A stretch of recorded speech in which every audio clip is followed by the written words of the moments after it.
नमस्कार, मैं रत्ना वोरा अहमदाबाद गुजरात से। बहुजन संवाद में आप सभी का बहुत बहुत स्वागत है। आज हमारे इस बहुजन संवाद के कार्यक्रम में शाम के 6 बजे के कार्यक्रम में हमारे साथ जुड़ चुके हैं शैलेंद्र सलील जी, शैली जी, सॉरी, और जो राज्य सचिव सह सचिव है भारतीय कम्युनिस्ट पार्टी के और मध्य प्रदेश के राज्य परिषद से सभ्य है। और साथ ही हमारे साथ जुड़ चुके हैं मोहम्मद खालिद जी, प्रोफेसर मोहम्मद प्राकृतिक विज्ञान पंजाब विश्वविद्यालय अमृतसर से है। और साथ ही हमारे साथ जुड़े हैं आईडी खजूरिया जी, जो अंतरराष्ट्रीय लोकतांत्रिक मंच से संबंध रखते हैं। और साथ ही हमारे साथ जुड़े हैं मोतीलाल यादव जी। मोतीलाल यादव जी जिला सचिव है समाजवादी पार्टी वाराणसी से। साथ ही मेरे साथ मेरे सहयोगी डॉक्टर आनंद प्रकाश तिवारी जी भी जुड़ चुके हैं। तो आप सभी वक्ताओं का इस बहुजन संवाद में स्वागत है। और आज का जो बहुजन संवाद का विषय है वो बहुत ही सही विषय है। मैं कहूंगी भाजपा का विस्फोटक संदेश। आपने सुना होगा, देखा भी होगा कि इन दिनों वीडियो एक वायरल हो रहा है। केंद्रीय गृह मंत्री अमित शाह का एक वीडियो वायरल हो रहा है और वीडियो में वो बता रहे हैं कि यदि हमने कोई सबसे बड़ा काम किया है तो वो काम ये किया है कि हमने भारत देश को निजाम से मुक्ति दिलाई है। ये एक बहुत बड़ा कम्युनल स्टेटमेंट है जो सांप्रदायिक जो वक्तव्य है उसमें वो कहते हैं कि निजाम से निजामुद्दीन सिद्दीकी, आई से इमरान मसूद, जेड से आजम खान, ए से अतीक अहमद और एम से मुख्तार अंसारी। और इस तरीके से पूरे देश में एक तरीके से ध्रुवीकरण का संदेश दे रहे हैं और पूरे देश में एक तरह से हिंदू मुस्लिम का जो इनका एजेंडा है उसी एजेंडे को 2024 में सबके बीच में लागू कर रहे हैं और बता रहे हैं कि इनका अपने की मंशा क्या है। तो यहाँ पर हम इस विषय पर आप सभी के साथ में चर्चा करेंगे। साथ ही एक और वीडियो भी वायरल हो रहा है जिसके अंदर कहा जा रहा है कि मोदी सरकार को 407 सीटें दी जाए और यदि 407 सीटें मिलती हैं तो वक्फ बोर्ड खत्म हो जाएगा, 10 करोड़ बैठे हैं गिरा देंगे, अल्पसंख्यक आयोग खत्म हो जाएगा, कानून खत्म हो जाएगा, फिर आतंकवाद की फैक्ट्री जो ये लोग कहते हैं ऐसे मदरसे बंद कर दिए जाएंगे, समान शिक्षा लागू होगा, केंद्र और 29 राज्यों में जो अल्पसंख्यक आयोग है 600 के करीब उन्हीं सब आयोगों को बंद कर दिया जाएगा और 4 निकाह या फिर 3 तलाक इन सबके ऊपर भी रोक लगेगी। साथ ही जो दंगाई है उनके ऊपर 100% उनकी संपत्ति को जब्त किया जाएगा और उन्हें 10 साल की सजा होगी। तो इस तरह के काले कानून लाने का प्रावधान यह भारतीय जनता पार्टी भविष्य में करने जा रही है। ये उनकी इस तरह की मंशा है। खुलेआम खुले तौर पर ये नहीं कहते हैं कि हमें हिंदू राष्ट्र बनाना है, परंतु जिस तरह की बातें वीडियो में वायरल हो रही है उससे एक मैसेज जाता है कि आखिर ये देश का क्या करना चाहते हैं। साथ ही भारतीय जनता पार्टी के सांसद अनंत हेगड़े ने तो यहाँ तक कहा कि भी आप हमें बहुमति दीजिए 400 पार की ताकि हम भारत देश का संविधान बदल सके। और राजस्थान की नागौर के प्रत्याशी ज्योति मिर्धा ने भी यही कहा कि यदि आप हमें बहुमति देंगे तो हम 400 पार कर देंगे, 400 पार हो जाएगा तो हम संविधान बदल देंगे। तो आज हम इस विषय पर ही यहाँ चर्चा करने जा रहे हैं। साथ ही राहुल गांधी जी ने 31 तारीख की रामलीला मैदान की रैली में भी कहा था कि यहाँ पर Bharatiya Janata party match fixing करना चाहती है और मैच फिक्सिंग में इन्होंने इलेक्शन कमीशन को अपने हाथ में ले लिया है, ईडी को अपने हाथ में ले लिया है, सीबीआई को अपने हाथ में ले लिया और इनकम टैक्स को अपने हाथ में ले लिया है। और मैच फिक्सिंग के बहाने से ये लोग इलेक्शन नहीं, परंतु एक तरह से लोकतंत्र खत्म करने का षड्यंत्र करना चाहते हैं। और इसीलिए उन्होंने, राहुल गांधी जी ने ये भी कहा कि यदि देश का लोकतंत्र खत्म होता है 2024 के बाद, यदि संविधान खत्म होता है 2024 के बाद, तो देश में एक ज्वाला भड़क उठेगी और देश जल उठेगा। साफ तौर पे राहुल गांधी जी कहना चाहते हैं कि हमें किसी भी हालत में, किसी भी संजोग में दोस्तों भारतीय जनता पार्टी को तीसरी बार सत्ता पे नहीं देना है, उनको रोकना है। तो आज हम इन्हीं मुद्दों पर, इन बातों पर आपके बीच में चर्चा लेके आए हैं। चर्चा का विषय मैं एक बार फिर आपके बीच में दोहरा दूं, भाजपा का विस्फोटक संदेश। तो आज हमारे बीच हमारे वक्ता है, उनमें सबसे पहले मैं शैलेंद्र शैली जी को बुलाना चाहती हूँ। शैलेंद्र जी, आप अपनी टिप्पणी दीजिए। आप राज्य सह सचिव भारतीय कम्युनिस्ट पार्टी मध्य प्रदेश राज्य परिषद से हैं। जी शैलेश जी, आपको मैं इस महत्वपूर्ण टॉपिक पे बातचीत करने के लिए मैं आप सभी साथियों को और इस चैनल को रेड सैल्यूट करता हूँ। देखिए, भाजपा और राष्ट्रीय स्वयंसेवक संघ की राजनीति का पर्दाफाश हो गया है और जो उनका कैरेक्टर है उस कैरेक्टर का भी पर्दाफाश हो गया है। अब सवाल यह है कि हम क्या करें। जिस तरह से हिटलर ने तो अपनी एक फांसीवादी सेना तैयार की थी, लेकिन इस समय संकट इसलिए भी ज्यादा गहरा गया है कि श्री नरेंद्र मोदी ने इस देश में और अमित शाह ने, राष्ट्रीय स्वयंसेवक संघ ने, भाजपा ने जनता के बीच एक सांप्रदायिक फोर्स तैयार कर दी है। वो धर्म के उन्माद को बढ़ावा देकर पूंजीवादी ताकतों के स्वार्थों की सिद्धि कर रहे हैं। अब चैलेंज यह है कि हम लोग क्या करें। जनता का विवेक कसौटी पर है। हमको ये समझाना होगा कि ये अगर भारत के संविधान को बदलना चाहते हैं, ये अगर देश में समाजवाद और धर्मनिरपेक्ष मूल्यों को समाप्त करना चाहते हैं, अगर ये बाबा साहब अंबेडकर ने जिन महान लक्ष्यों को लेके भारत का संविधान स्थापित किया था उसको ध्वस्त करना चाहते हैं, तो उसके खतरे क्या हैं, उसके दुष्परिणाम क्या हैं। सबसे पहली बात सीधे सीधे हिंदू राष्ट्र के मुद्दे पर ही करना चाहिए। हमको ये जनता के बीच जाके बताना होगा कि जब जब धर्म की सत्ता स्थापित हुई है तो उसी धर्म का जो कमजोर, दलित, वंचित तबका है, वही धर्म का जो सबसे पीछे की पंक्ति में खड़ा हुआ है, और वही धर्म में जो महिलाएं हैं, वंचित हैं, उनकी स्थिति कितनी दर्दनाक और चिंताजनक हो जाती है, इसको हमको समझाने की आवश्यकता है। हमको ये बताने की आवश्यकता है कि जब जब धर्म की सत्ता स्थापित होती है तो लोकतांत्रिक मूल्य ध्वस्त हो जाते हैं, सामाजिक न्याय की भावना ध्वस्त हो जाती है, अभिव्यक्ति की आजादी ध्वस्त हो जाती है। तो जब भाजपा और नरेंद्र मोदी, अमित शाह जैसे मानवता के घातक लोग एक आक्रामक स्थिति में हैं, तो हमको भी उतनी ही आक्रामकता के साथ ये बताने की आवश्यकता है कि अगर भारत में ये हिंदू राष्ट्र को ले आए तो ये कितना खतरनाक होगा। इस समय भी जो लोग हिंदुओं में ब्राह्मण या ठाकुर, राजपूत नहीं है और दूसरे जो लोग हैं, हमको उनको समझाने की आवश्यकता है कि इनके हिंदू राष्ट्र में तुम्हारी स्थिति कितनी चिंताजनक हो जाएगी। बाबरी मस्जिद तोड़ने में इन समाज के इसी दलित, कमजोर, वंचित तबके का इस्तेमाल किया जाता है।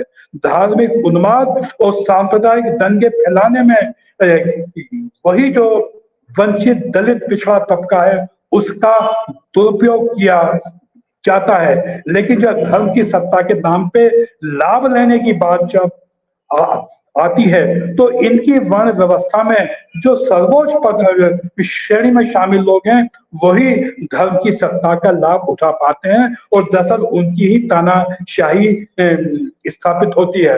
हम पूंजीवाद का विरोध करते आए हैं, तो पूंजीवाद का विरोध, पूंजी का विरोध नहीं होता। पूंजी के नाम पे जो शोषक तंत्र और जो हिंसा और जो आतंक स्थापित होता है, हम उसका प्रतिरोध करते हैं।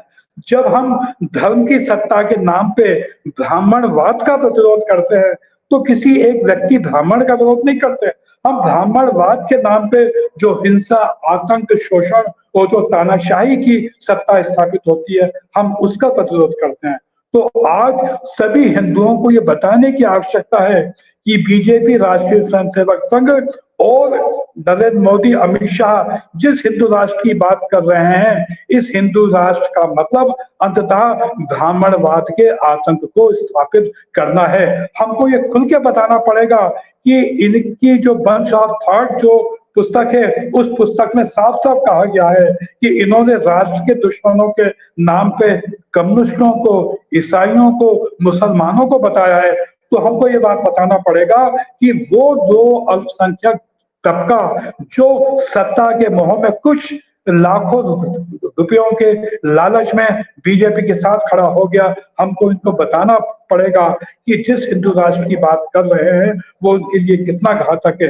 हमको जैनियों को, बौद्धों को, सिखों को बताना पड़ेगा कि जिस ये हिंदुत्व की बात कर रहे हैं, जिस हिंदू राष्ट्र की बात कर रहे हैं, दरअसल उसी संकीर्ण मनोवृत्ति के प्रतिरोध में ही तो जैन धर्म, बौद्ध धर्म और सिख धर्म की स्थापना की गई थी। तो दरअसल इस हिंदू राष्ट्र की घातक संकीर्ण प्रवृत्तियों का प्रतिरोध हमको उसी वैज्ञानिक समझ और उसी प्रोग्रेसिव वैल्यूज के साथ हमको करने की आवश्यकता है। और ये समय आ गया है कि हमको भी आक्रामक रूप से इनके हिंदू राष्ट्र के विचार का, इनके हिंदू राष्ट्र के नाम पे जो ये उन्माद फैला रहे हैं, उसका हमको उसी आक्रामक तरीके से प्रतिरोध करने की आवश्यकता है।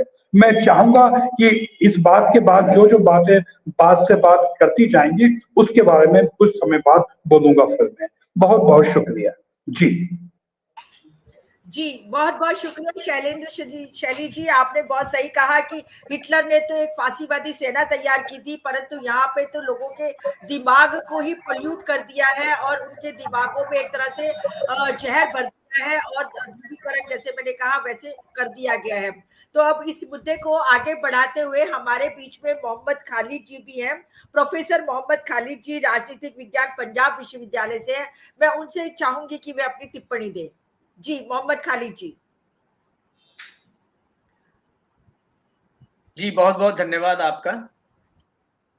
ये जो आपने विषय चुना है विस्फोटक का, इसमें विस्फोटक कुछ नहीं है। ये विस्फोट ये करती रहती है बीजेपी, और ये आज से नहीं कर रही है। जब से देश आजाद हुआ है उस समय से कोई ना कोई इस तरह की विस्फोटक चीजें करती रही है। इसी की वजह से ये सत्ता में आ जाई है। और पिछले 75 साल से उन्होंने कोई भी ऐसा मौका जाने नहीं दिया जिस वक्त वो इस प्रकार की विस्फोटक बातें ना करें। अब देखो, 75 साल में उनका सबसे बड़ा मुद्दा जो था वो 3 थे। आर्टिकल 370, राम जन्मभूमि, बाद में उसके बाद आपका CAA यानी कॉमन ये कोड जो था। अब जब सत्ता में आ गया उसके बाद उन्होंने और चीजें ऐड कर दी। उसमें ट्रिपल तलाक भी आ गया, उसमें 4 शादियां भी आ गई, उसमें बीफ भी आ गया, उसमें हिजाब भी आ गया, उसमें मुसलमानों को मंदिरों के सामने काम ना करने देने का मुद्दा भी आ गया, वो सारे आ गए। उसके बाद उनका चाहते वो क्या, कहते क्या थे कि कांग्रेस मुक्त भारत हम बनाएंगे। इनफैक्ट वो चाहते हैं कि मुस्लिम मुक्त राजनीति कर दी जाए इस देश की। यानी मुसलमान जो है वो किसी भी रूप में दिखाई नहीं देना चाहिए विधानसभाओं में या विधान परिषदों में या पार्लियामेंट के अंदर। वो खुद तो किसी को टिकट देते नहीं है, ना वो टिकट देंगे, क्योंकि वो उनकी जो ध्रुवीकरण की राजनीति है उसके विपरीत हो जाएगा। वो खुद उसमें फंस जाएंगे, इसलिए वो टिकट नहीं देंगे किसी को। लेकिन जो दूसरे पार्टियां टिकट देगी उनके ऊपर कटाक्ष भी करते रहेंगे, जो कि वो कर रहे हैं। इसीलिए वो कह रहे हैं कि हमने A भी खत्म कर दिया, B भी खत्म कर दिया, सारे मुस्लिम्स ने। उन्होंने देखो ये एजेंडा कई जगह से चल रहा है। एजेंडा ये भी है कि जो मुगल टाइम के मुस्लिम तरह के नाम हैं वो सारे खत्म कर दिए जाएं। इलाहाबाद को आप खत्म कर दो, आप औरंगजेब रोड को खत्म कर दो, आप मुगल सराय को वो कर दो, औरंगाबाद का नाम चेंज कर दो, वो सारा फैजाबाद का नाम चेंज कर दो, ये सारा किया है। अब आगे को उन्होंने क्या करना है, उसके लिए वो जमीन तैयार कर रहे हैं। ताकि वो जमीन तैयार कितनी होती है वो तो बात की बात है, लेकिन इलेक्शन के दिनों में ध्रुवीकरण कम से कम हो जाए। जो हिंदू तुष्टीकरण वो कर रहे हैं उस राजनीति का फायदा उठा करके वो 2024 का इलेक्शन जीत पाए। इसलिए वो वक्फ बोर्ड के पीछे भी हैं लगे हुए, वो हर उस चीज को जहां पर किसी प्रकार की भी कोई इस्लामिक या मुस्लिम सोच नजर आती हो उसको वो खत्म करना चाहते हैं।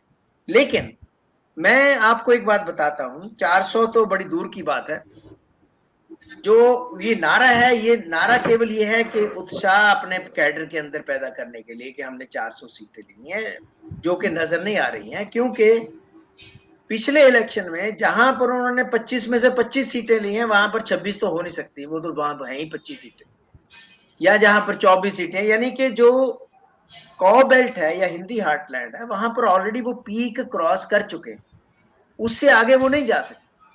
और साउथ के अंदर हम सब जानते हैं कि वो और आगे बढ़ने वाले नहीं है, हालांकि वो कोशिश कर रहे हैं। हमारे पंजाब में स्थिति जो है उनकी कोई बहुत बढ़िया नहीं है। पंजाब के लोग उनको इतना पसंद नहीं करते, बेशक भी अकाली दल के साथ मिलकर के उनका थोड़ा था।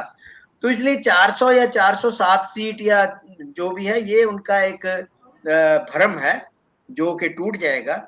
इतना जरूर है कि इसको सुनिश्चित करने के लिए या उसके ऊपर राजनीति करने के लिए वो हर तरह का हरबा हिला जिससे ध्रुवीकरण पैदा हो, डिविसिवनेस पैदा हो। क्योंकि अब देखो ना, ये यूपी का एक चीफ मिनिस्टर ये कह रहा है पिछले इलेक्शन में कि ये लड़ाई 80% वर्सेस 20% की है। अब नाम नो ना लो, ये तो क्लियर ही है ना कि आप क्या करना चाहते। आप कोई भी मौका नहीं गंवाने देना चाहते। जब आप अपने एक सेकुलर देश के नेता होकर के भी आप हर उस चीज को कर रहे हैं जो आपको दर्शाता है कि आप हिंदूकरण कर रहे हैं या जो है उस तरफ जा रहे हैं।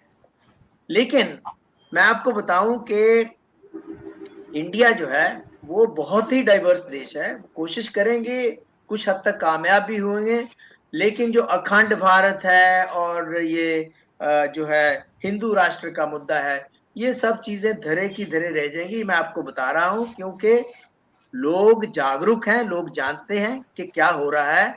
और खास तौर पर ये जो ईडी का इस्तेमाल है और जिस तरह से इन्होंने इलेक्टोरल बॉन्ड्स का ये सारा उनका भंडाफोड़ हुआ है, उससे लोगों में काफी ज्यादा अब पता लग चुका है कि ये हमें किस तरह से पिछले 2 इलेक्शंस में इस्तेमाल किया है। एक्चुअल कहानी डिफरेंट है। वो कहानी जो है वो आपको इस इलेक्शन में नजर आ जाएगी। और खास तौर पर वहां पर जहां पर उन्होंने 100% सीटें ली हैं वहां पर आप देखेंगे कि बदलाव आएगा।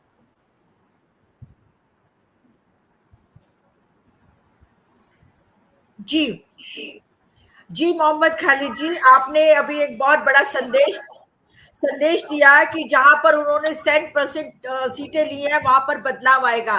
तो उसका तो उदाहरण मैं खुद ही देना चाहती हूँ कि गुजरात में जहां इन्होंने पिछले 2 इलेक्शन में 26 में से 26 सीटें ली थी, इस बार इनकी हालत बहुत खराब हो रही है और यहाँ पर अंदर ही अंदर खूब झगड़े फसाद चल रहे हैं। जिस तरीके से इनके 2 जगह के टिकट भी बदल दिए गए, यहाँ पे वडोदरा का टिकट बदल दिया, उसके बाद साबरकांठा का टिकट बदल दिया, तो गुजरात में भी यहाँ पे शुरुआत हो चुकी है।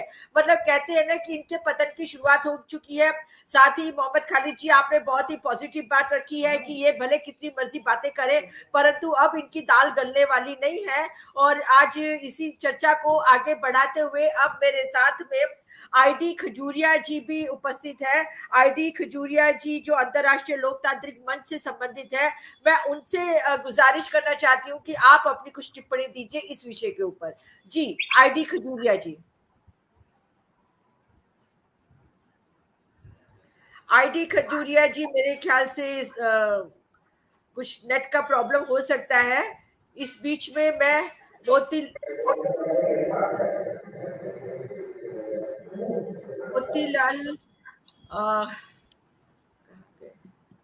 मोतीलाल यादव जी भी हमारे बीच में, इस बीच हमारे साथ मोतीलाल यादव जी देवराजन जी जुड़ चुके हैं।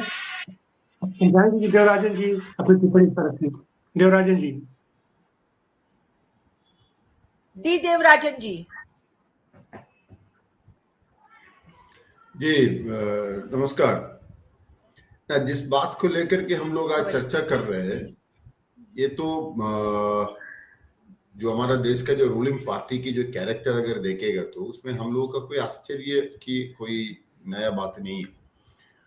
वो तो एक ऐसा एक दल है, उसका कैंडिडेट की पूरा तालिका देखिए और उसका जो जीते हुए एमपी लोगों की जो तालिका है लास्ट पार्लियामेंट इलेक्शन में देखिए, और इस बार का भी जो तालिका देखिए, उससे सबको पता चलेगा उनका जो इरादा क्या है, एकदम क्लियर है, उसमें कोई नया कोई बात नहीं है।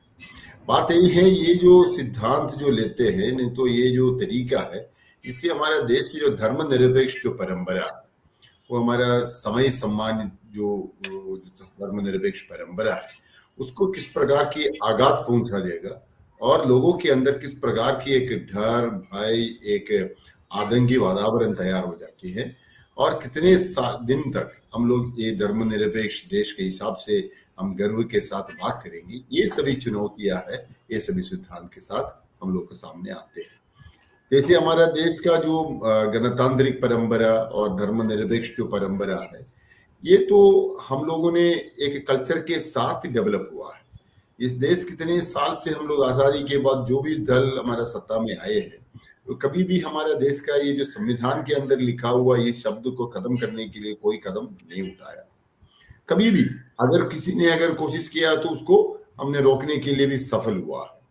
अभी बीजेपी की संसद लोगों ने भी खुद पब्लिकली बोलना शुरू कर दिया, अगर हमको 400 सीट मिलेगा तो हम संविधान ही बदल देंगे और संविधान से हम धर्मनिरपेक्ष शब्द हटा देंगे, समाजवाद शब्द भी हम हटा देंगे। और जहां तक कि हमारा एक यूनियन मिनिस्टर भी असम से जो था, वो असम में जाकर के उन्होंने बोला हमें संविधान के ये शब्द हम हटा देंगे, ये संविधान ठीक नहीं है।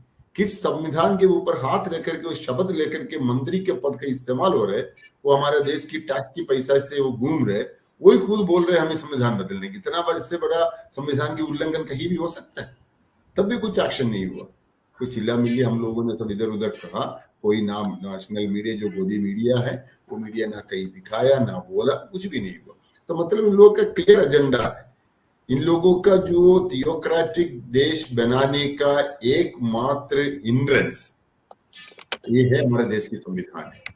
उनका एकमात्र रुकावट वही संविधान है, इसलिए वो संविधान ये लोग तोड़ेंगे। इसलिए उसके अंदर धर्मनिरपेक्ष भी है, फेडरल कैरेक्टर भी है, गणतंत्र भी है, फ्रेटर्निटी भी है, लिबर्टी भी है, सब कुछ लिखा हुआ, इसलिए वो तोड़ने की प्रयास में लगे हुए हैं। इसी के लिए जो मुसलमान हो और भी कोई अल्पसंख्यक हो, अभी मुसलमान के बारे में पब्लिकली बोलेगा, बाद में बाकी लोगों के बारे में बोलना शुरू करेंगे। तो ये तो एक तरीका के साथ लोगों ने आगे बढ़ रहा हूं, इसका रोकना तो डेमोक्रेसी लविंग पीपल के लिए बहुत बड़ा चुनौती है। ये 2024 की चुनाव उसके लिए एक इमीडिएट मौका है, इसको इस्तेमाल करना जरूरी भी है। तो मैं जरूर बोलूंगा जिस प्रकार की जो गठबंधन तैयार हो रहे हैं अलग अलग राज्यों में, जो किस प्रकार की अरिथमेटिक्स सोशल इंजीनियरिंग के माध्यम से भी हो, पॉलिटिकल पॉलिटिकल सिचुएशन के माध्यम से भी जो तैयार हो रहे हैं, इसके ठीक तरीका से इस्तेमाल करना, उसको चैनलाइज करना बहुत जरूरी है। मैं जरूर एक कहने के लिए मेरा कोई हिचकिच नहीं। मेरे से पहले जो काली साहब ने जो बात किया यहाँ पर, कहाँ से बीजेपी को ज्यादा सीट मिलने की उम्मीद है, उन्होंने आंकड़े दिखाए हम लोगों को सामने। हम तो साउथ से है, केरल से एक भी सीट तो जीतने का नहीं है, तमिलनाडु से एक भी सीट जीतने का नहीं है, कर्नाटक में इस बार वो लूज कर रहे हैं। कितना भी सर्वे आ रहे, वो सर्वे में उसका पूरा सीट उसका हाथ में है, वो पूरा सीट में कम से कम 50% भी अगर लूज हो जाएगा तो टोटल टैली बीजेपी जो जो बता रहे उसी से तो कम होगा। आंध्र प्रदेश में एक सीट जीतेगा नहीं, तेलंगाना में जो है वो भी अभी कांग्रेस की सरकार है, अभी किस प्रकार की लहर चल रहे वहां पर एंटी बीजेपी का, वो जो हाथ में है वो भी जीतने वाला है ही नहीं। बाकी एक एक करके अब देखिए, बाकी जो उत्तर भारत की कई राज्य हैं जैसे राजस्थान, गुजरात, मध्य प्रदेश, उत्तर प्रदेश, इस सभी में इधर पूरा पूरा उसका हाथ में है, नहीं तो मेजोरिटी उसका हाथ में है, तो उसमें एक्स्ट्रा मिलने की कोई संभावना है ही नहीं। तो ये कहाँ से आएगा? ये जो 400 पार 400 हो जाएगा तो हम संविधान भी बदल देंगे। तो संविधान बदलने का ये एक नारा इसलिए दिखा रहे, जो कठोर हिंदुत्ववादी है, जो रिलीजियस फैनेटिक्स जो कह सकते हैं, फंडामेंटलिस्ट कह सकते हैं, उसको एक इंस्पायर करने के लिए आगे बढ़िए, हम हैं, आगे बढ़िए और आगे बढ़िए, ये दिखाने की एक कोशिश में ये लगे हुए हैं। हम जरूर कहेंगे हमारा देश की गणतंत्र परंपरा को अगर रक्षा करना है तो इसी प्रकार की राजनीति को खत्म करना जरूरी है। हमारा देश की धर्मनिरपेक्ष परंपरा को अगर रक्षा करना है तो इसी प्रकार की राजनीति को रोकना जरूरी है। इसलिए 2024 की चुनाव इसी के लिए एक सुनहरी मौका है, इस मौका का इस्तेमाल करना, इसी प्रचार में रहना गणतांत्रिक और धर्मनिरपेक्ष लोगों का जिम्मेदारी भी बनती है। इलेक्शन में जीते हारे, इलेक्शन प्रचार में जाए ना जाए, खड़ा हो जाओ ना हो जाओ अलग बात है, लेकिन देश बचेगा, देश की संविधान बचेगा, देश की हमारा जो गणतंत्र बचेगा, इसी के लिए प्रचार करना भी सबसे बड़ा एक गणतांत्रिक जिम्मेदारी बनती है। वो जिम्मेदारी से हम कोई भी पीछे नहीं हटना चाहिए। इसलिए देश बचना बहुत बड़ा जरूरी है। वो देश की जो हमारा जो परंपरा है उसको बचा के रखना बड़ा जरूरी काम है। ये मैं समझता हूँ। इसी संदेश 2024 के माध्यम के पास पहुंचना बहुत जरूरी है। जी देवराजन जी, आपने सही बताया कि धर्मनिरपेक्ष की और ये जो संविधान को बदलने की बात कर रहे हैं, परंतु ऐसा कुछ होता हुआ दिख नहीं रहा है। और जो सीटें लाने की बात कर रहे हैं वो तो साउथ में तो कई सीटें है ही नहीं, साथ ही हिंदी भाषी जो प्रदेश है वहां से भी ये लोग सीटें खोने जा रहे हैं। और जैसे मैंने बताया, गुजरात का भी उदाहरण दिया, वहां से भी कुछ सीटें कम होंगी। अब हमारे बीच में इसी विषय पे चर्चा करने के लिए मैं ID खजूरिया जी को फिर से इन्वाइट करना चाहती हूँ। ID खजूरिया जी, आप अंतर्राष्ट्रीय लोकतांत्रिक मंच से हैं, आप अपनी बात रखें, इस विषय पे टिप्पणी दीजिए। जी धन्यवाद मैडम जी। बाकी नमस्कार सभी साथियों को। आपका ये मुद्दा जो है बहुत इम्पोर्टेंट है और इसे हम हल्के में नहीं ले सकते हैं। हमने तो जम्मू कश्मीर का नागरिक होने के नाते ये पूरा समझ चुके हैं कि जो ये कहते हैं वो करते हैं। हमारे साथ इन्होंने जो कहा था अपने मैनिफेस्टो में, इनको सरकार अपनी रियासत की सरकार कुर्बान करके इन्होंने गवर्नर रूल लगवा दिया और गवर्नर रूल लगाकर हमारी सारी तारीख, हमारी शक्ल, हमारा फेस सब बदल दिया। और जो इन्होंने कहा वो सब कुछ कर रहे हैं। जितना भी हमें कष्ट देना है वो कष्ट दिया जा रहा है, और जो किसी ने नहीं भी सोचा था वो भी हमारे साथ हो रहा है। बाकी जो देश के लिए इन्होंने जो हमने पढ़ा है, जो किताबें पढ़ी हैं, जो इनके मैनिफेस्टो पढ़े हैं, जो इनकी बातें सुन रहे हैं, उससे ये साबित होता है, इससे हम धोखा ना खाएं तो बात अच्छी है कि ये जो कहते हैं वो करते हैं। इनके लिए चाहे वो चोटी का कोई भी जोर लगाना पड़ेगा तो वो करते हैं। और ये जो हरकतें होती हैं कि एक इन्होंने अंसारी को कर दिया, या अतीक को कर दिया, जो उससे पहले दुबे को कर दिया, ये इनका स्टेट वाइज एक इशारा होता है कि हम ये कर सकते हैं। और ये ताकत पर यकीन करते हैं, शांति पर तो यकीन करते नहीं। ना ही ये समझते हैं कि कोएग्जिस्टेंस, सह अस्तित्व ही दुनिया की सच्चाई है।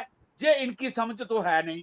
इंटरडिपेंडेंस या अंतर्निर्भरता की सच्चाई तो ये समझते नहीं है। इनकी जो फिलॉसफी है वो सुपीरियरिज्म की है कि सबसे ऊपर हम हैं, और उसके ऊपर फिर पूरी दुनिया में विश्व गुरु भी हम हैं। जब विश्व गुरु हम हैं तो हम विश्व में किसी की पॉलिसी को लेकर क्यों चलें? जो ये पॉलिसी, जो ये आइन है, इसको जो खुलकर कहते हैं ये अंग्रेजों की देन है, अंग्रेजों के द्वारा बनवाया गया है। और कांग्रेस एक अंग्रेजों की जो चापलूस पार्टी थी, उन्होंने इसको लागू किया।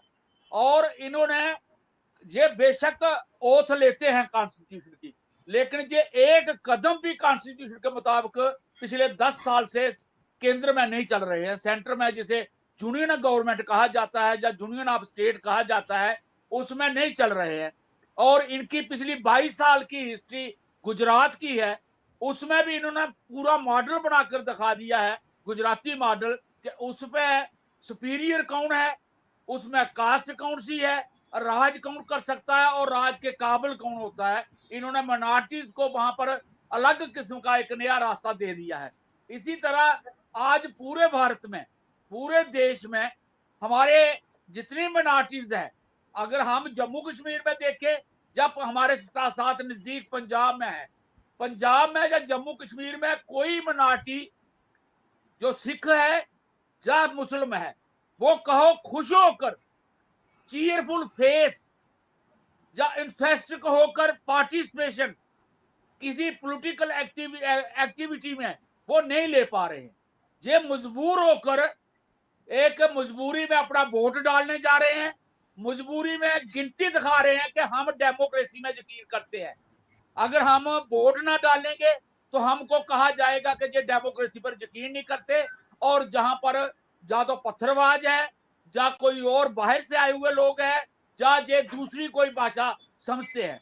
इसलिए हमें ये जागरूक होना पड़ेगा, हमें इससे आगाह होना पड़ेगा, और हमें इससे पहले कदम उठाना पड़ेंगे कि जो इन्होंने कहा है कि संविधान बदलना है, तो इन्होंने अंदर से तो बहुत कुछ बदल दिया। हमारी एजुकेशन पॉलिसी बदल दी, हमारी कारपोरेट लाकर हमारी लेबर पॉलिसी बदल दी, हमारी पब्लिक सेक्टर की पॉलिसी बदल दी, हमारी डेमोक्रेटिक बिहेवियर की पॉलिसी बदल दी, हमारी लॉज सारे बदल दिए, लेबर लॉज।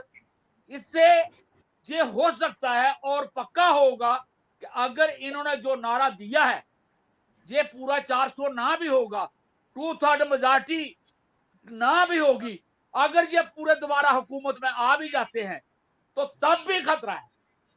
सिर्फ ये हम ना समझे कि 400 नहीं होगा इनके पास 300 नहीं होगा। अगर इनके पास 272 भी आया तो इनके पास इतनी कैपेसिटी है कि ये दोबारा खरीद सकते हैं और लोगों को भी, और आज भी खरीदे जा रहे हैं।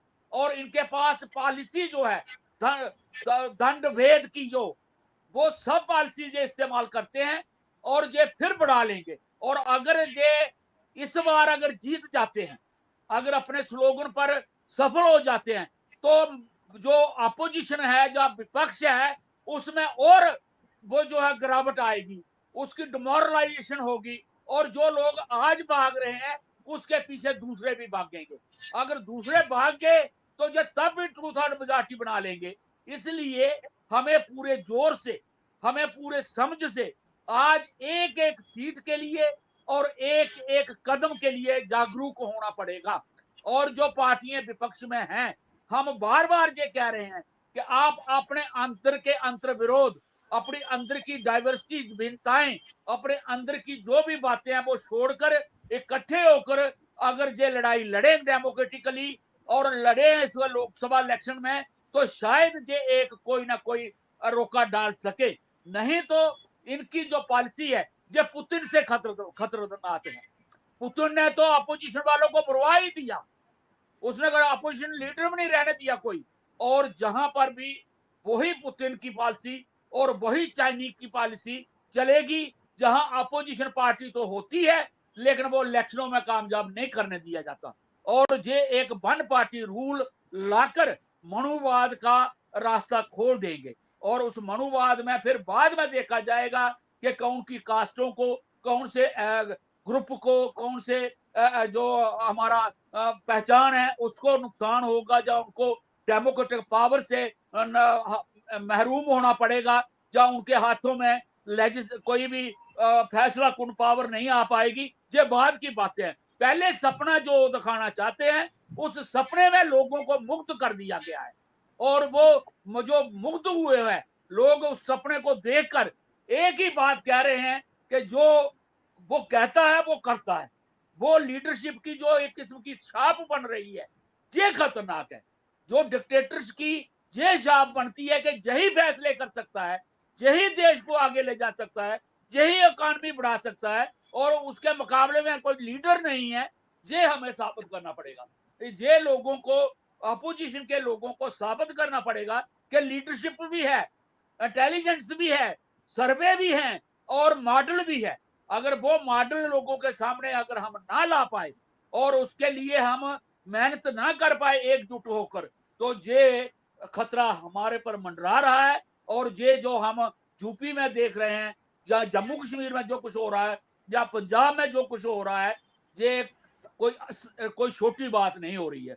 हम देख रहे हैं कि हमारे साथ क्या हो रहा है। हम पंजाब को देख रहे हैं कि हमारा कैसे दमन हो रहा है, बिल्कुल दमन हो रहा है, मिनाटीज को बोलने ही नहीं दिया जाता। इसलिए मेरी अनंत तिवारी साहब से या आप सब साथियों से ये सब बड़ी गुजारिश है हाथ जोड़कर कि इस प्रोपेगंडे को, इस बहस को लगातार किया जाए और लगातार ये ऐसे बातें की जाए ताकि आने वाले वक्त में हिंदुस्तान को, भारत को असल में जो हमारा आइन है, हमारा संविधान जो है डेमोक्रेटिक सेकुलर सोशल रिपब्लिकन, उसकी शक्ल में रखा जा सके।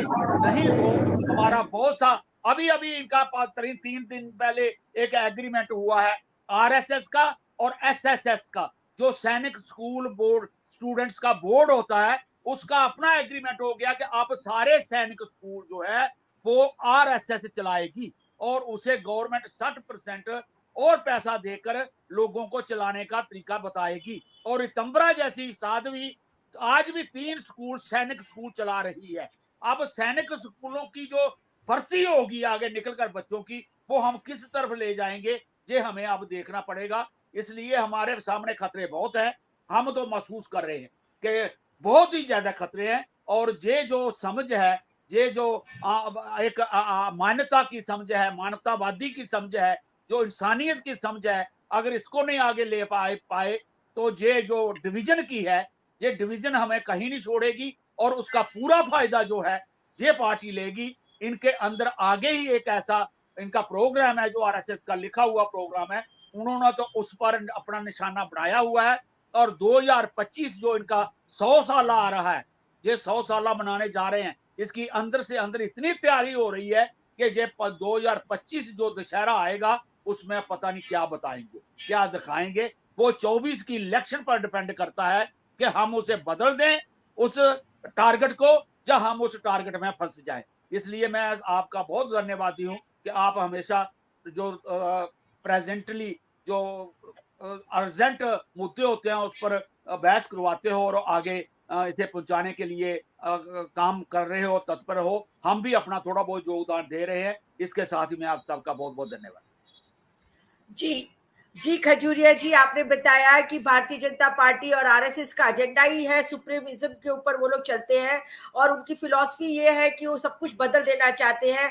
परंतु ये देश अभी भी लोकतांत्रिक देश है और हम सब लोग, आप लोग, सब लोग मिलके इस देश के लोकतंत्र को, संविधान को किसी भी हालत में बदलने नहीं देंगे। और इसीलिए जो बहुजन संवाद है वो ऐसे विषयों पर समय समय पर आप लोगों के बीच में चर्चाएं रखती है और पूरे देश में बहुजन संवाद को सब पसंद करते हैं और सब जगह इसको देखा और सुना जाता है। तो आज इस टिप्पणी को, इस विषय को आगे बढ़ाते हुए अब हमारे बीच में मोतीलाल यादव जी हैं, जो जिला सचिव समाजवादी पार्टी वाराणसी से है।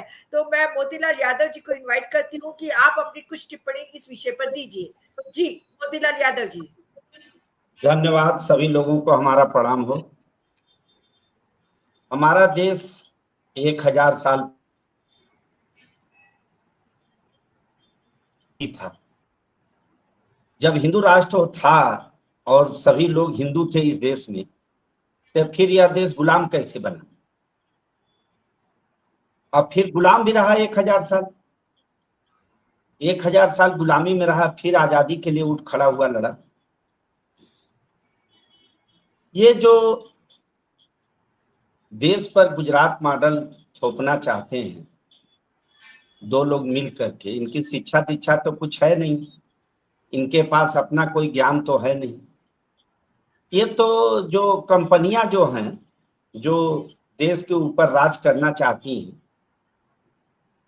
सारा एजेंडा उन्हीं का चलता है, सारा इनका लॉजिक इन्हीं का चलता है। जो ब्रांडिंग की जाती है, शब्दों का चयन की जाता है, लिख कर दिया जाता है इन लोगों को बोलने के लिए, या उस्काया जाता है बोलने के लिए, ये सब कंपनियों का एजेंडा है।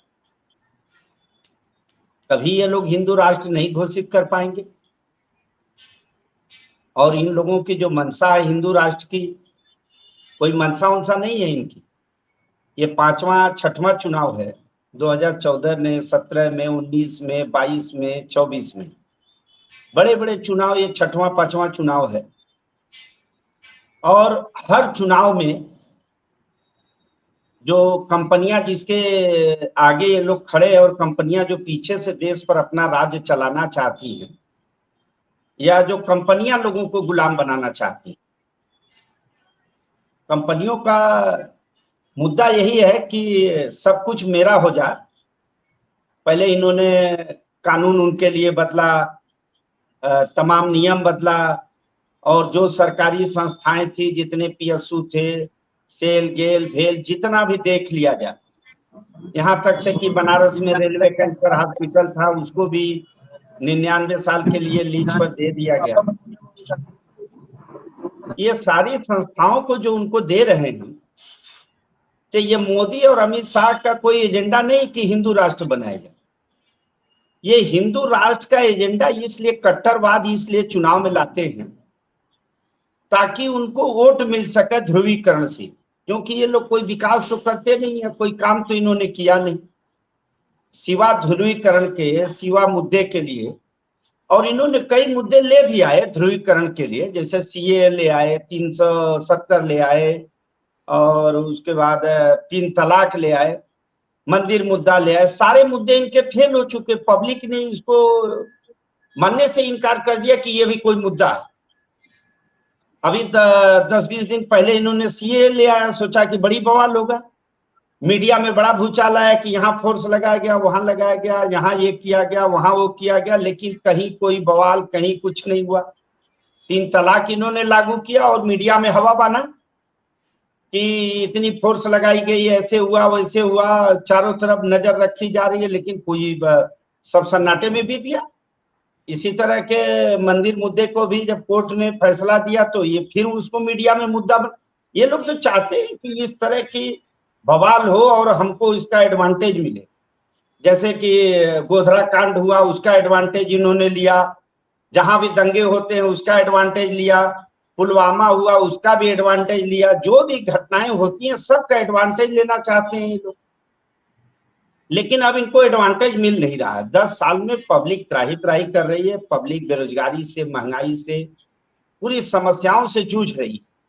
और ये लोग जानते भी हैं, क्योंकि ये लोग को तो सारी बात कंपनियां बताती हैं। जो कंपनी हमारे देश पर राज कर रही है वो सारी बात इनको बताते हैं कि इस तरह से आप लोग करोगे तो शायद जीत पाओ। और कई राज्यों में तो इनकी मैक्सिमम सीट हो चुकी है, जैसे गुजरात में 26 का 26 जीत चुके, तो अब इससे ज्यादा क्या जीतेंगे। राजस्थान में 25 का 25 जीते, इससे ज्यादा क्या जीतेंगे। और उसके बाद एमपी में 29 में से 27 जीते हैं, छत्तीसगढ़ में इन्होंने मैक्सिमम सीट जीती है, बिहार में 40 में 39 जीते हैं, उत्तर प्रदेश में इन्होंने 80 में से 73 62 ऐसे जीता 2 बार। ये मैक्सिमम जीत चुके। ये परेशान है कि अब हमको ये सीटें मिलने वाली नहीं। जब इतनी बड़ी कहते हैं कि मैं विश्व का सबसे बड़ी पार्टी हूं, तो इतने जो भी आ रहा है, जितने भी देश के भ्रष्टाचारी, बलात्कारी, चोर, बेईमान, गुंडा, रेपिस्ट, जितने सब इनके पार्टी में लेते जा रहे हैं। क्यों ले रहे हैं? एक एक वोट जुटा रहे हैं कि हमारा किसी तरह से बन जाए, क्योंकि जिस दिन इनकी सत्ता बदलेगी तो पोल सारा खुल जाएगा। कोई हिंदू राष्ट्र ये नहीं बना पाएंगे। इनका काम केवल 2 पैरेलल सत्ता चल रही है हमारे देश में। एक आरएसएस का एजेंडा चल रहा है, उनको छोड़ दिया कि आपको जो करना है करो, फलो फूलो, अपना जहां शाखा लगाओ, खाना पीना है, नौकरी चाकरी, जहां जो करना है करो। दूसरे तरफ इन्होंने कंपनियों को, ये कंपनी को चला रहे हैं। सारी गुजराती कंपनियां या तो पैसा लेकर के भाग गए देश में और जाकर के वहां एंजॉय कर रहे हैं, और या तो ये कंपनियां सारी देश में यहाँ पर राज कर रही हैं। जितने भी संस्थाएं ये सब बेच देंगे धीरे धीरे अपने एजेंडे को। इनका एजेंडा यही है कि कुछ भी सरकारी रहेगा ही नहीं, और सारा जो है कि लोगों को एक दूसरे तरीके से गुलाम बनाना। इनका हिंदू मुस्लिम से कोई लेना देना नहीं है। ठीक है, ये केवल हिंदू मुस्लिम की बात करते हैं। हिंदू राष्ट्र बनाएंगे तो इस देश में सैकड़ों धर्म के लोग रहते हैं, बौद्धिस्ट भी रहते हैं, पारसी भी रहते हैं, और जैनी भी रहते हैं, सिख भी रहते हैं, और खुद अमित शाह जी जो कि जैन धर्म से आते हैं, उसके बाद ईसाई भी रहते हैं, तो इनको कहाँ भेजेंगे? अगर कि हिंदू राष्ट्र की बात करते हैं तो ये लोगों को कहाँ भेजेंगे, किस देश में भेजेंगे? पूरा विश्व लिबरल होता जा रहा है हमारे देश से, विश्व भर लोग जा रहे हैं रोजी रोटी के तलाश में, क्योंकि हिंदुस्तान में रोजी रोटी की समस्या उत्पन्न हो गई है, बेरोजगारी उत्पन्न हो रही है। लोग अमेरिका जा रहे हैं, भारत अमेरिका में भारतीय लोग 2 करोड़ के करीब करीब पहुंच गए, इंग्लैंड जा रहे हैं, जर्मनी जा रहे हैं, लोग यहाँ से भाग रहे हैं और ये विदेशी कंपनियों को ला रहे हैं। अगर हिंदू राष्ट्र बनाना है तो पहले ये स्वदेशी लिया में, पहले विदेशी कंपनियों को यहाँ से मुक्त करें। ये विदेशी कंपनी हाथ जोड़ जोड़ करके ला रहे, जब इनको हिंदू राष्ट्र बनाना है तो विदेशी कंपनी यहाँ टिकेंगे? जो पैसा है वो सब लेकर के भाग जाएंगे तो खुद भिखारी देश हो जाएगा। हमको लगता नहीं कि ये हिंदू राष्ट्र बनाएंगे। इनका सिर्फ और सिर्फ है ध्रुवीकरण करना, ऐसे मुद्दे जहरीले जबान बोलना जिससे कि अनपढ़ देश हमारे देश की जनता जो है ज्यादा पढ़ी लिखी नहीं है और उस समस्याओं से 80-90% तो हमको लगता है कि हमारे देश की जनता देश की समस्या से रूबरू ही नहीं, क्योंकि टेलीविजन से लेकर प्रिंट मीडिया से लेकर सोशल मीडिया से सब जो है छूट परोस रहे हैं, जनता तक असली मुद्दा नहीं जा रहा है। और जनता जो है कि कहीं 5 किलो आटे में कोई अनाज पर कहीं बिका हुआ है, कोई जाति धर्म को लेकर के अपने जाति के नेता ढूंढ रहा है और भाजपा उसी का लाभ उठा करके करीब 50 पार्टियों से इन्होंने गठबंधन कर लिया है और उसी जाति धर्म के नाम पर अपना वोट ले रहे हैं। ये ध्रुवीकरण कर रहे हैं और कोई हिंदू राष्ट्र ये लागू नहीं कर पाएंगे। इस देश में असंभव और इम्पॉसिबल है। ये केवल 5 किलो अनाज बंद करते तो इनकी सरकार चली जाएगी। खुद कह रहे हैं कि मैं 80 करोड़ लोगों को दे रहा हूं, तो देश के हालात इस स्तर पर पहुंचा दिया इन्होंने कि जिस देश में 80 करोड़ लोग 5 किलो अनाज पर जी रहे हैं और बड़ी बड़ी कंपनियां की पूंजी रातों रात बढ़ती जा रही है, उनको सारी सरकारी संस्था। हाँ, एक चीज जरूर मैं कहूंगा कि अगर ये 24 में इन केन प्रकार ने सत्ता बनाया तो देश की जितनी भी सरकारी संस्थाएं सब बिक जाएंगे, सब इन्हीं कंपनियों के हाथ में चली जाएंगी। अप्रत्यक्ष रूप से आम जनता कंपनियों के गुलाम हो जाएंगे, उनकी आवाजें, उनकी जो उनका सोच है वो सब जो है गुलाम हो जाएगा, क्योंकि न तो आपकी बात उठाने वाला कोई टीवी रहेगा, न अखबार रहेगा, न प्रिंट मीडिया रहेगा, सोशल मीडिया पर भी ताला लगा देंगे। हाँ, ये जरूर होगा कि अप्रत्यक्ष रूप से लोग गुलाम हो जाएंगे और इसके लिए हम लोगों को लड़ना है, इनके खिलाफ आवाज उठाना है, इनको जीतने नहीं देना है, इनको सरकार नहीं बनाने देना है। नहीं, जो हम लोग बोल पा रहे हैं इस पर भी ये ताला लगा देंगे। इसी चंद शब्दों के साथ मैं आप लोगों से विदा लेता हूं। धन्यवाद, प्रणाम। जी मोतीलाल जी, आपने बहुत सही तरीके से बताया कि किस तरीके से यहाँ पर कंपनियों का राज लाना चाहते हैं। इससे पहले भी आपने देखा जब देश गुलाम हुआ था तो ईस्ट इंडिया कंपनी पहले आई और धीरे धीरे उसने देश को गुलाम कर दिया। इसी तरह आप कुछ जैसे आप लोग बता रहे हैं और है भी हकीकत में कि गुजरात की कंपनियां धीरे धीरे पूरे देश को खा रही हैं और खत्म कर रही हैं। तो अब हमारे बीच में डॉक्टर सुनीलम जी भी जुड़ चुके हैं, जो वरिष्ठ समाजविद है, चिंतक है और किसान नेता है। मैं अब डॉक्टर सुनीलम जी से गुजारिश करती हूँ कि आप टिप्पणी दीजिए। डॉक्टर सुनीलम जी, आज के कार्यक्रम में जो विषय है भाजपा का विस्फोटक संदेश, उसके विषय पर आप अपनी टिप्पणी रखिए। डॉक्टर सुनीलम जी, आप अनम्यूट कर लीजिए, अनम्यूट कर लीजिए।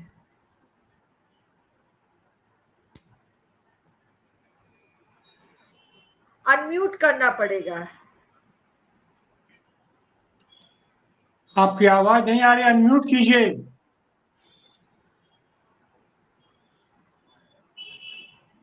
आवाज नहीं आ रही।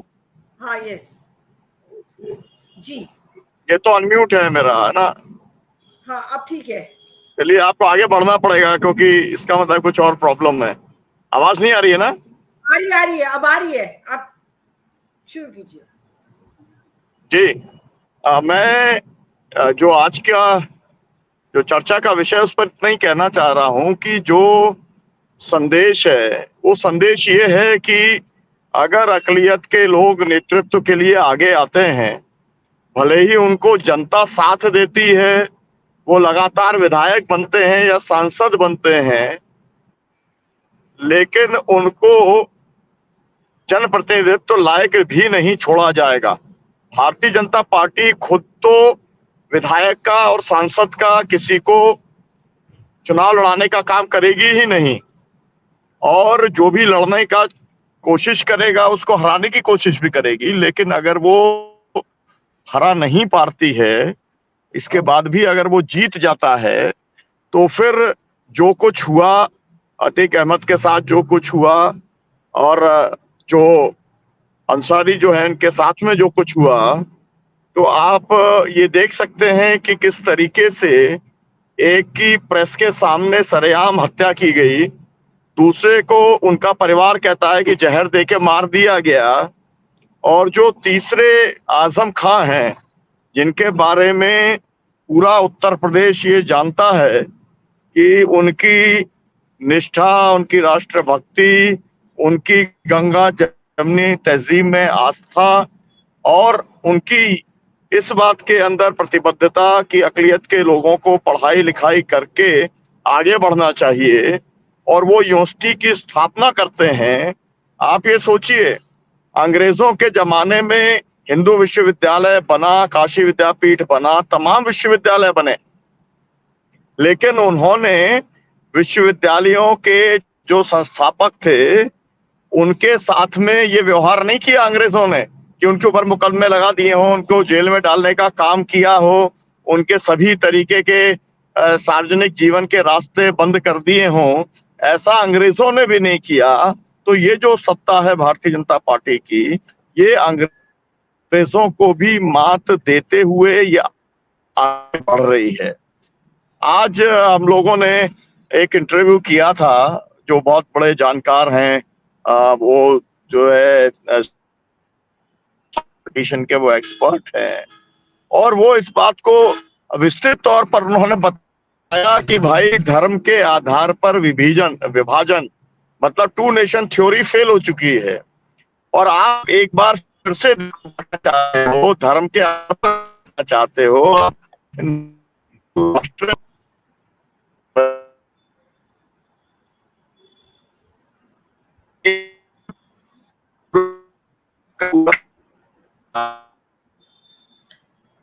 लगता है सुनीलम जी का कुछ प्रॉब्लम है नेट का।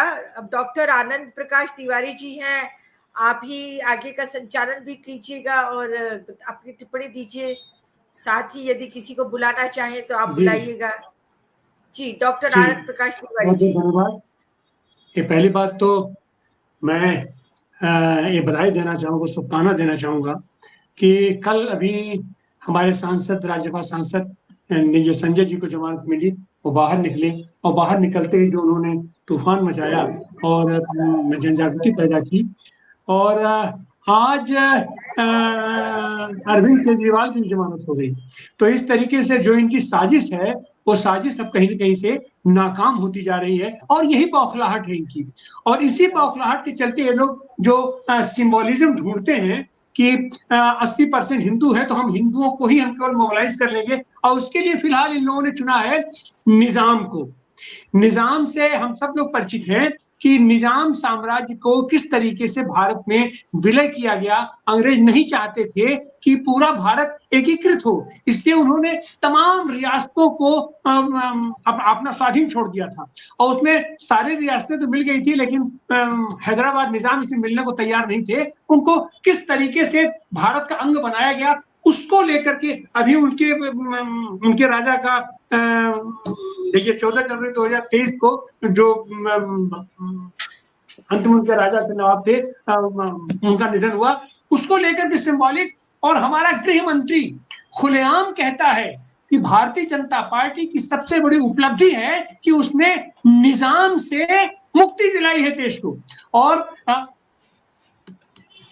एक निजाम से तो मुक्ति हमारे वल्लभ भाई पटेल दिला रहे थे, और उसके बाद हमने निजाम से मुक्ति दिलाई है। और वो बताते हैं, खुलेआम बताते हैं निजाम की, वो परिभाषा देते हैं नसीमुद्दीन सिद्दीकी, इमरान मसूद, मुख्तार, अतीक और आजम खां। इसका मतलब है कि उनकी जो मंशा जो भी कही जा रही है मुख्तार के बारे में, अतीक के बारे में, वो साथ साथ बताते हैं कि हम इन लोगों को खत्म कर देंगे। और सबसे बड़ी दुर्भाग्य की बात यह है कि ऐसे स्टेटमेंट के ऊपर आज की तारीख में चुनाव आयोग भी संज्ञान नहीं ले रहा है। क्यों नहीं ले रहा है? ये इसका संज्ञान तो ये सुप्रीम कोर्ट को भी लेना चाहिए, चुनाव आयोग को लेना चाहिए, और ऐसे लोगों पर प्रतिबंध लगाया जाना चाहिए और तत्काल प्रतिबंध लगाना चाहिए। इन लोगों की मंशा हिंदू राज्य स्थापित करने की नहीं है, क्योंकि सब लोग जानते हैं कि धर्मों के आधार पर जो भी राज्य बने हैं उनकी क्या स्थिति परिस्थिति रही है। टू नेशन थ्योरी के आधार पर पाकिस्तान अलग हुआ था, आज पाकिस्तान की क्या स्थिति हुई। वही पाकिस्तान अगर धर्म के आधार पर ही बनना था तो बांग्लादेश क्यों अलग हुआ, और आज की तारीख में पाकिस्तान में भी तमाम तरह तरह का के आंदोलन चल रहे हैं। या धर्म के आधार पर जो भी जहां राज्य थे, धर्म के आधार पर हिंदू राज्य एकमात्र बनाया गया था, बचाया गया था नेपाल को। आज नेपाल की क्या स्थिति है तो इनको भी मालूम है, लेकिन ये जनता को गुमराह करके उनका वोट लेना चाहते हैं, उसके चलते ये केवल हिंदू राज्य का नारा देते हैं। सच बात यह है कि ये देश को कारपोरेट राज्य में बदलना चाहते हैं, कारपोरेटीकरण ये इसका करना चाहते हैं। सारी की सारी देश की संपदा, देश की पूंजी को चंद अपने पूंजीपति मित्रों को, चंद कारपोरेट के ये हाथ में उसको केंद्रित करना चाहते हैं। और इसी चीज को हटाने के लिए, इस पर से ध्यान हटाने के लिए इन लोगों ने ये पूरी की पूरी साजिश रची है। और उस साजिश का भंडाफोड़, उस साजिश को आज की तारीख में देश की जनता बखूबी अच्छी तरह समझने लगी है। ये इनकी चिंता की बात है। और ये 400 पार और 407 सीट हमको दीजिए, ये सब तो केवल और केवल इनका छलावा है, दिखावा है। अभी जैसे हमने देखा कि दक्षिण भारत के लिए इनका रास्ता एकदम बंद हो चुका, पहले भी बंद था, आज भी बंद है। पूर्वोत्तर भारत से इन्हें जितनी भी सीटें मिली थी पिछली बार, उसमें से आज की तारीख में इनकी हिम्मत नहीं पड़ रही है पूर्वोत्तर भारत में पैर रख सके। ये मणिपुर में चुनाव लड़ने के लिए इनके पास कैंडिडेट नहीं मिल रहा है, अरुणाचल प्रदेश में इनको कैंडिडेट नहीं मिल रहा है, ये मेघालय में इनको कैंडिडेट नहीं मिल रहा है। तो पूर्वोत्तर भारत भी एक तरीके से उसका भी रास्ता इनके लिए बंद है। इनके लिए अब केवल और केवल हिंदी बेल्ट है, और हिंदी बेल्ट में ये ध्रुवीकरण को लेकर के और धर्म विशेष के प्रति, संप्रदाय विशेष के प्रति अपनी नफरत की आग फैला करके ये केवल और केवल ध्रुवीकरण करना चाहते हैं। उसके चलते ये इस तरीके का अनाप शनाप वक्तव्य देते हैं। और उसी के लिए ये जो मैच फिक्स करने की बात है, जो अभी हमारे दिल्ली रैली में भी उठ के आई थी, कितना मैच फिक्स, तो मैच फिक्स अब इससे ज्यादा क्या करेंगे। अपने मन मुताबिक का इन्होंने चुनाव आयोग बना लिया है, अपने चुनाव आयुक्तों की नियुक्ति कर दी है। लेकिन इनके साथ दुर्भाग्य ये है कि कोर्ट को भी ये अपने तरीके से मैनिपुलेट करने की हमेशा कोशिश करते रहे हैं। लेकिन फिलहाल कोर्ट के सामने जितने मुकदमे पुराने सामने पड़े हुए हैं, और उनमें कोर्ट भी करे क्या, चाह करके भी इनका कोर्ट इनके हक में निर्णय नहीं दे सकती। फल क्या हो रहा है, ये जो फर्जी तरीके से फर्जी मुकदमे लगा करके समान विपक्षी दलों को, भाई पहली बार हुआ है कि मुख्यमंत्री को आप गिरफ्तार कर रहे हैं। क्यों गिरफ्तार कर रहे हैं? तो जाहिर सी बात है कि अगर उसको कोई भी आदमी कह देगा, आरोप लगा देगा, तो आप उसको गिरफ्तार कर लेंगे। तो सच बात तो यह है कि अपने प्रधानमंत्री के ऊपर, गृहमंत्री के ऊपर और भारतीय जनता पार्टी के अध्यक्ष के ऊपर केवल आरोप नहीं है, सिद्ध आरोप है। सुप्रीम कोर्ट ने कहा है, निर्वाचन आयोग अपना कह चुका है कि आपने इलेक्टोरल बॉन्ड के माध्यम से आपने घूस लिया है, इस इन कारपोरेट लोगों को पक्ष लेने के लिए आपने घूस लिया है। तो इस पर तो ईडी को या जो भी सक्षम संस्थाएं हैं उनको तत्काल इनको गिरफ्तार करना चाहिए, इनसे पूछताछ करनी चाहिए, और आज की तारीख में भी उनको गिरफ्तार कर लेना चाहिए। जब मुख्यमंत्री को गिरफ्तार किया जा सकता है तो प्रधानमंत्री को क्यों न गिरफ्तार किया जाए, गृहमंत्री को क्यों न गिरफ्तार किया जाए। और वो गृहमंत्री, वो मुख्यमंत्री जिसके ऊपर इतने सारे मुकदमे अपने आप हो, और वो मुख्यमंत्री अपने मुकदमे खुद अपने ऊपर से वापस लेता है, तो ये सारी चीज होनी चाहिए। और यही इनकी अकुलाहट है, यही इनकी घबराहट है अपना, जिसके चलते ये लोग ने जो विस्फोटक संदेश देने की कोशिश की है देश को कि अब हम अब हमको आप लाइए, हम आपके सामने ये कर देंगे।